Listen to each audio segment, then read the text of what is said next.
सभापति महोदय, कोई खुशबू न कोई फूल न कोई रौनक, उस पर कांटों की जहालत देखी नहीं जाती।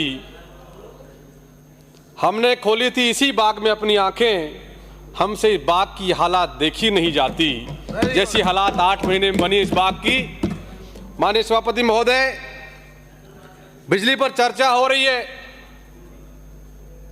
और मुझे कहते हुए बड़ा दुख इस बात से होता है कि आपने एक राजस्थान के 2 राजस्थान करने काम किया।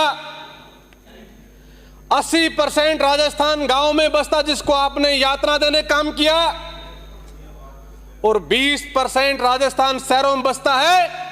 आप गांव की बिजली रोज काट रहे हो, दिन में 24 घंटे काट रहे हो, और शहर में बिजली लगातार आ रही। मेरी दुश्मनी किसी से नहीं है, लेकिन मैं आपको बताना चाहता हूं कि बराबर लाइट मिलने का अधिकार पूरे राजस्थान के प्रत्येक व्यक्ति का है, जो आप नहीं दे पा रहे हो।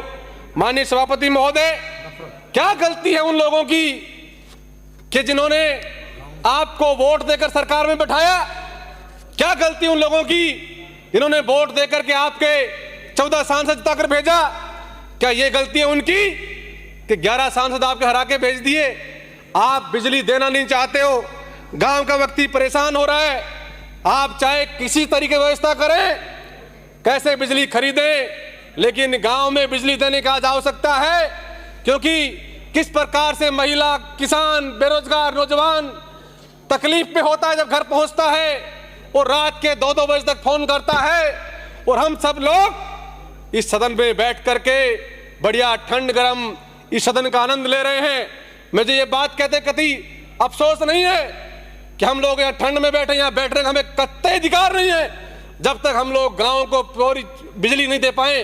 कम से कम रात को सोने की लाइट तो उनको दे पाए, और हम लोग यहाँ इस ठंड गरम सदन में बैठ करके और चर्चा कर रहे हैं। माननीय सभापति महोदय, मैं आपसे बताना चाहता हूं कि किस प्रकार से आज हालात गांव की बनी हुई है। मेरे इलाके में रात को 3-3 बजे तक फोन आ रहे हैं कि साहब बिजली नहीं आ रही, और लोग तड़प रहे हैं, परेशान हो रहे हैं। इसलिए सरकार इस तरफ जरूर ध्यान दे और जनता को बिजली देने का काम करे। मेरे इलाके में 220 केवी का जीएसएस स्वीकृत है और लंबे समय से परेशानी चल रही है।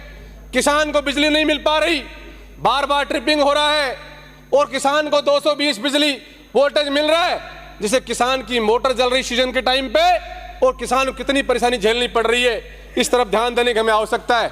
माननीय सभापति महोदय, वीसीआर नाम की बीमारी जो गांव में अधिकारी पहुंचता है तो वहां के लाइनमैन को साथ ले जाता है, और वो लाइनमैन कहां लेके जाता है? जो उसकी बात नहीं मानता, जो उसके अनुसार नहीं चलता, उसके घर ले जा करके और वीसीआर भरवाने का काम करता है। जो उसकी जेब गर्म कर देता है, वहां वीसीआर नहीं भरी जाती। इस तरफ भी आपको ध्यान देने की आवश्यकता है। माननीय सभापति महोदय, मैं आपसे कहना चाहता हूं कि बिजली अगर काटनी है तो फैक्ट्री में काटिए। मेरे इलाके में नीमराना औद्योगिक क्षेत्र है, 24 घंटे लाइट आती है। उसके बगल में मेरा गांव है और वहां लाइट नहीं आती, तो कितनी तकलीफ उस गांव के लोगों को होती होगी, इस बात का ध्यान आपको नहीं है। और जितनी चोरी ये उद्योगी के लोग कर रहे हैं, किसान तो उसको चोरी भी नहीं कर रहा, गांव का व्यक्ति चोरी नहीं कर रहा जितनी वो लोग चोरी कर रहे हैं। मैं आपका ध्यान करना चाहता हूं सभापति महोदय कि गांव में किसी व्यक्ति के वीसीआर आपने भर दी, उसको फिर ही आपने कर दिया और फिर भी बिजली जला रहा है। इसलिए मेरा आपसे सुझाव है कि उसको भी आप लोग वापस से लाइट जोड़ने का आप काम करिए, और उससे कम पैसे उस वीसीआर के लेकर सेटलमेंट करके इंस्टॉलमेंट में लेकर के उसको भी अवसर देने का काम करेंगे, जिससे कि मैं समझता हूं कि इसका समाधान हो पाएगा। माननीय सभापति महोदय, मेरे इलाके के बानसूर में 220 जीएसएस का टॉप चेंजर पिछले 7 महीने से खराब पड़ा है और किसान को बड़ी तकलीफ झेलनी पड़ रही है। मेरा निवेदन है कि आप इसको भी लगवाने का काम करें। सैकड़ों कृषि ट्रांसफार्मर, घरेलू ट्रांसफार्मर जले पड़े हैं, उनका भी पूर्ति नहीं हो पा रही, उनकी सरकार पूर्ति करने का काम करे। कि जेजेएम के माध्यम से हर घर को पानी पिलाने की बात कही, लेकिन आप ही की पार्टी के एक विधायक के द्वारा अलवर जिले के अंदर ये बात कहकर के उन गरीब आदमियों को पानी पीने से रोक दिया कि अलवर जिले का 2 जिले हो गए। अब बहरोड का पानी हम खैरतल को नहीं पीने देंगे।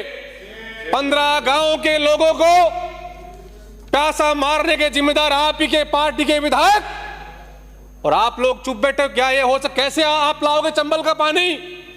जब बहरोड का पानी खैरतल में नहीं दे सकते तो कैसे चंबल का पानी लाओगे? ये बताने की जरूरत है आपको। इसलिए मैं आपका ध्यान रखना चाहता हूं, इस पर भी आप लोग ध्यान दें। मेरे इलाके के 15 गांव हैं, ततारपुर, बडली, रूंद, मातौरी, क्रोटिया, सोरखा, कदरनाला, कुशालबास, अजीजपुर, बेरो, सोरखा कला, चकोलिया, बिटोली, जिंदोली, इनमें पानी दे। इसी के साथ साथ आप इस योजना से सोडावास, माजरी, खोड़ा, जजारपुर, जीवन सिंहपुर जैसे गांव भी आप जोड़ने का काम करें, जिससे उन लोगों को पानी पिलाया जा सके। माननीय सभापति महोदय, मैं आपके माध्यम से ध्यान दिलवाना चाहता हूं कि मेरे मुंडावर में ग्रामीण जेजेएम की योजना बनी थी, लेकिन नगर पालिका हो गया तो वहां वो योजना को बंद कर दिया। जल्दी वहां पर योजना बन जाए। डार्क जोन में है, जमीन में पानी नहीं है, हमने नदी से पानी लाने का वो बनाया है, वो भी वहां करने का आप लोग काम कर दें तो बहुत बढ़िया हो। एक मेरा निवेदन था कि पंप चालक हैं, इनको भी हम लोग स्थायी करने की बात कर सकते हैं।